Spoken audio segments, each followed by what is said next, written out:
Salam sigap dan shalom. Renungan kita pada hari ini, Sabtu 14 November 2020, berjudul Umat Tuhan Tidak Tertipu. Ayat intinya terdapat di dalam Matius 24 ayat 26. Jadi, apabila orang berkata kepadamu, "Lihat, ia ada di padang gurun," janganlah kamu pergi ke situ. Atau, "Lihat, ia ada di dalam bilik," janganlah kamu percaya. Pena Inspirasi menjelaskan yang dimaksud dengan judul renungan pagi ini, umat Tuhan tidak tertipu dalam pertentangan besar itu adalah sebagai berikut.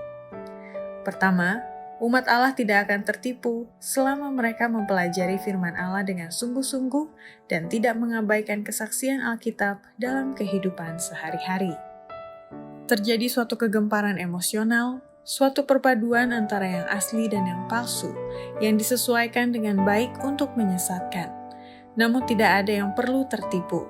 Dalam terang firman Allah, tidak sulit untuk menentukan sifat dari pergerakan-pergerakan ini.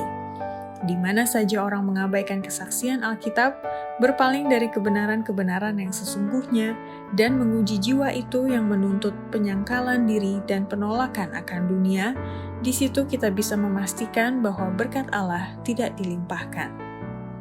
Kedua, umat Tuhan tidak tertipu selama mereka berusaha mengenali dirinya sendiri dan dalam kerendahan hati berusaha belajar tentang Kristus. Kebaktian yang paling berfaedah bagi kemajuan kerohanian adalah yang ditandai dengan kehikmatan dan renungan yang mendalam. Masing-masing berusaha mengenali dirinya sendiri dan dalam kerendahan hati berusaha belajar tentang Kristus. Ketiga, umat Tuhan tidak akan tertipu selama mereka menyerahkan hati kepada Kristus, menerima pekabaran rahmat-Nya dan hanya bersandar pada Yesus. Banyak orang yang karena iman mereka akan dipisahkan dari rumah dan warisan mereka di dunia ini.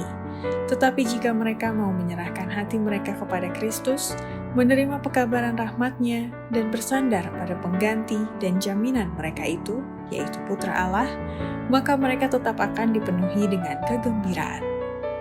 Keempat, umat Allah tidak akan tertipu selama mereka memperlakukan dan menganggap penderitaan, beban, godaan, pertentangan, dan berbagai ujian itu sebagai sarana Allah untuk memurnikan dan menyucikan. Penderitaan, beban, godaan, pertentangan, dan berbagai ujian yang kita alami itu adalah sarana Allah untuk memurnikan kita, menyucikan kita, dan melayakkan kita untuk lumbuh semawi.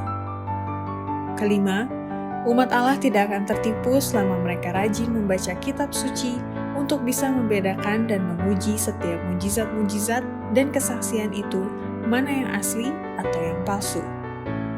Penipuan besar yang terakhir segera tersingkap di hadapan kita.